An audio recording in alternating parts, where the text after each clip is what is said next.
Everybody at Friesen said, this is the biggest contract we've ever had. We've never done a house this big and elaborate. But when you have as large of a project as this, the amount of risk is just quite steep. You could tell that the owner right off the bat, just from 10 seconds of looking at the plans, that they were going for the go big or go home mentality. This is one that's a make or break. If you guys knock this out of the park, this is something that can make your whole careers.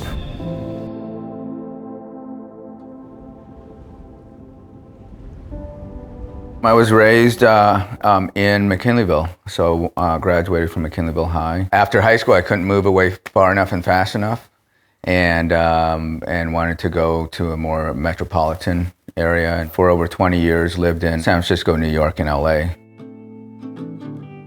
And then moved back about 10 years ago. My parents both taught up at Humboldt State. They were retiring, and I have a couple of sisters in the area, nieces and nephews, so I decided to move back and really have a new appreciation for the area. It was always a dream of mine to have a house in the Trinidad area. My first choice, second choice, and third choice was not to build. My plan was to find a place to buy. I was renting a place in Trinidad. I thought, okay, I'll rent for a year and I'll find a place to buy, and that's great, you know. And I ended up renting that place for 7 years. Someone knew about this property and about 4 years ago.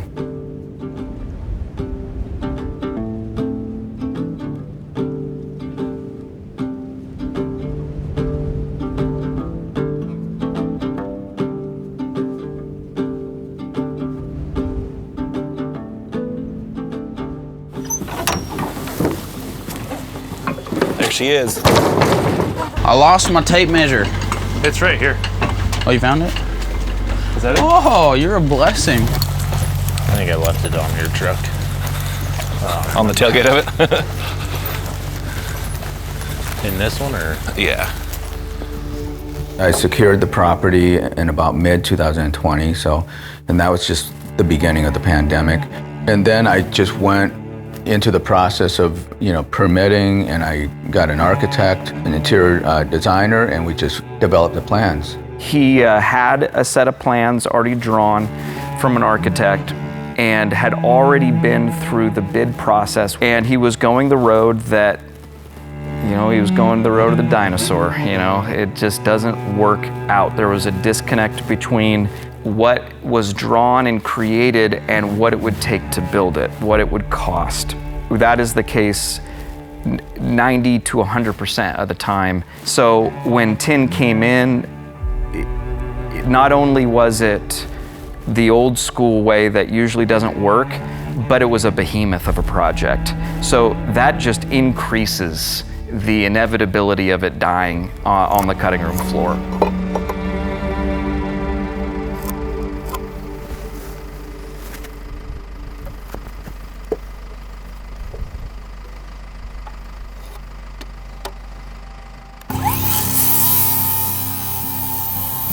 It was pretty challenging at that time in terms of finding a builder, and also, the supply chain, was really, really challenging. I went through the process of trying to find a builder twice. My interior designer worked with Friesen, and she had recommended them because she had a great experience working with them on another project. And then I ran into someone at work who knew of someone who Friesen had built a house for them, and they were very, very happy with it. And so that's when I made the phone call to Friesen and spoke to Lane. Tin Botzler left a voicemail for me and sounded like a lot of my leads do, and so I just gave him a call back, and he started to tell me about this project.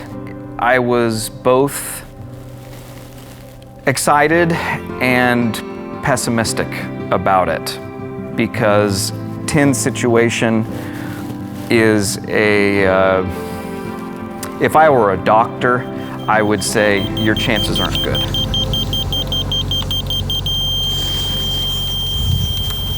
We lost him. He's dead.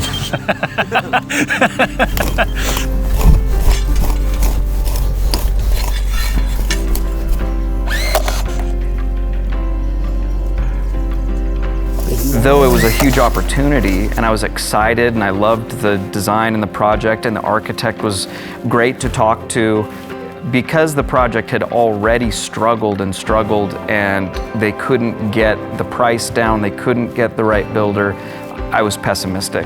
My whole motivation was just the beauty of that property, and I thought this is a once in a lifetime opportunity to build a house the way that I wanted on a property like that. As much as I could apply our process to what he had, I did. I put it in our program so that we could get a little bit better of an idea of what it was looking like, what finishes would work, wouldn't work. And we just walked through the process and were able to get to a number that made sense for him.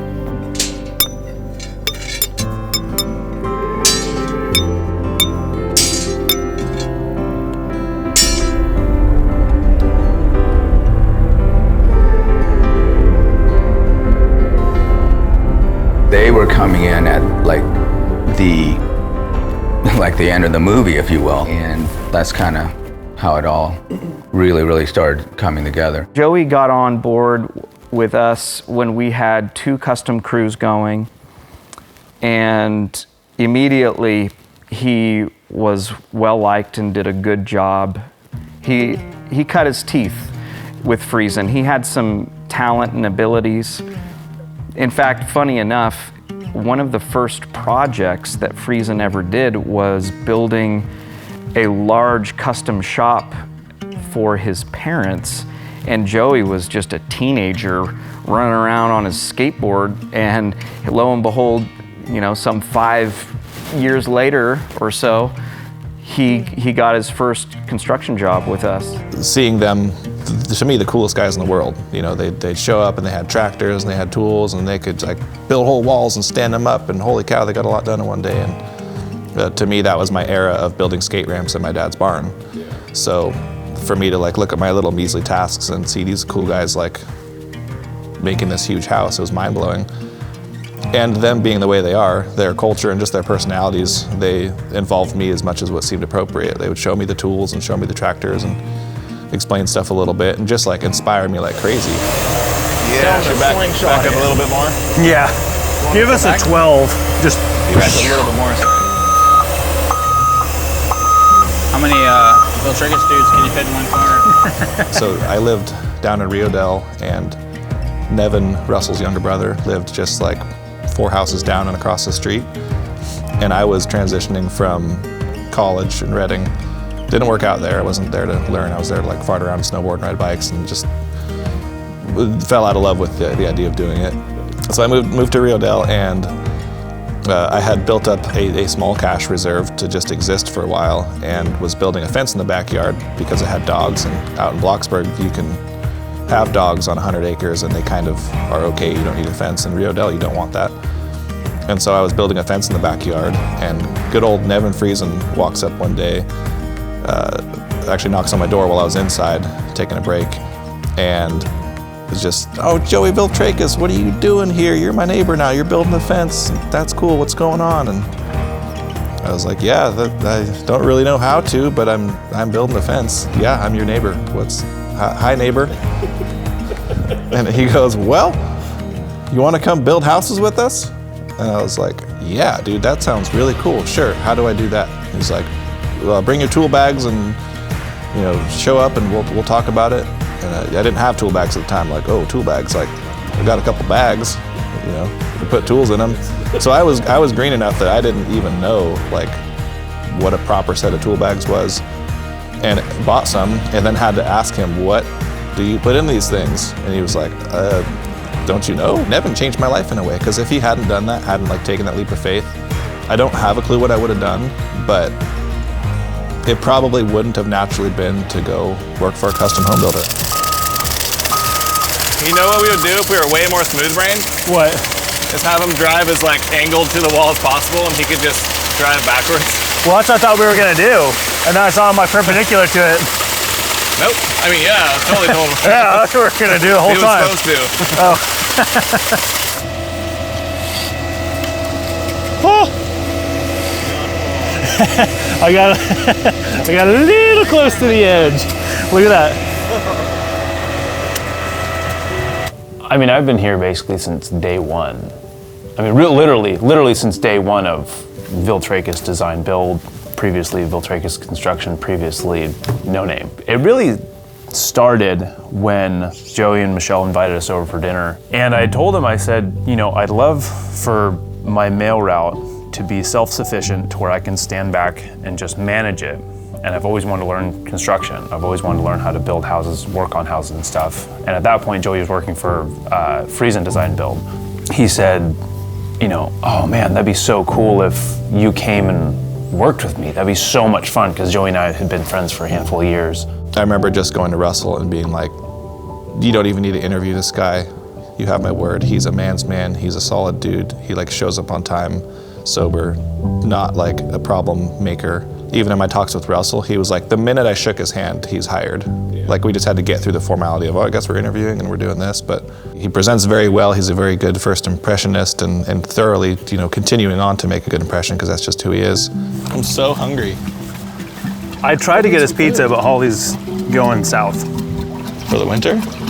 Yeah. That's cool. For the winter. Yeah. It's not winter time. It's winter in Australia right now, so she's heading south. Shortly after I started, Joey kind of saw the potential of like, oh wait, like Alex is picking up on this quick. He kind of immediately started kind of brainstorming like, oh, what if we did something together, you know, something like that. And it was just kind of, you know, down the road, like whatever. I just let him know that's what I was going to do. I'm going to go pursue my license, and I want to go take a crack at it, do it my own way. I don't think that I'm better than Friesen in any sort of way. I don't think I'm better than Russell, smarter than him. I just had the itch to go do my own thing, see how I built a business and a house. When we spoke about doing our own thing, it truly was us doing our own thing, not us doing, you know, my thing with my business. In hindsight, again, like I said, like with the recklessness of it, is once I had the itch to go do my own thing, or we had the itch to go do our own thing, I feel like we pretty well pulled the rug out from underneath Russell. It was only a few months after him working there that we had our conversations, and then went into Russell's office together. It was like, hey, our mind is made up. We're gonna go do house flips. We actually left Friesen at the same time. I'd only worked there for I think 3.5 months, and sorry, Russell. But we both walked into his office and said, Russell, you know, we were gonna be leaving and kind of doing our own thing. And he just, you know, he said, you know what? That's exactly what I did when I started my own company. I don't blame you guys. You guys are talented. If you guys ever want to come back, there's room for you. We love you. That was nothing to us at the time, because we were excited. It didn't mean a whole lot to us to go have that conversation. I shouldn't say that, sounds mean. It wasn't a negative feeling to us. It was like the excitement of how do we tell him and not hurt his feelings, and, you know, tell him that we're gonna go do our own thing, expecting he won't be excited for us. But it wasn't like, oh man, we know this is just gonna crush him, because we were so naive that it was just like, we're gonna go do it, and yeah, he won't be excited, but he'll, you know, be sort of, you know, fatherly excited in a way. Looking back on it with Russell, we're both competent, Alex and I. We were on a crew of 4, being half the crew. We were a significant part of a 4-man team, and so for us to take off at the same time was a gut punch, and that's the phrase that Russell uses when describing it, and I totally relate to it, because when someone gives you that notice, you're just like, or even gives you notice of the conversation about the notice, and you kind of feel it, it's a gut punch, it hurts. Yes, I worked there for 4 years, but even from day one that I worked there, it was like old friends, basically. Like, oh, little Joey's grown up and gonna come swing a hammer, so. We lost both those guys. That was a big blow. I actually was on vacation, I believe. And when I got back on Monday, Nevin came in and just said, well, Joey and Alex are gone. And I said, that's funny. And he's like, no, seriously, they're gone. What do you mean they're gone?